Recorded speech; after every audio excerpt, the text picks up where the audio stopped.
Today we'll talk about how can you reset languages on your AnkiDroid app. We're going to figure out this solution or know how you can do that on your app. So you just follow these ways, then it's going to work with you. So all you have to do, you just go here above this sign, click on it. When you just click on it here, it's going to show for you a list like this. Then all you have to do now, so just click here on settings. When you just click here on settings, it's going to take you to next step here. It's going to show for you like this. Then all you have to do now, you just go down here. So then you come here to advanced. Just click here on advanced here.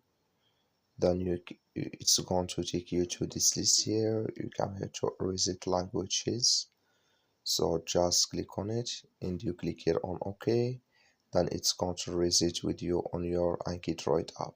That's all you have to do. That's all. Thank you for watching. Don't forget to support us by liking and subscribe.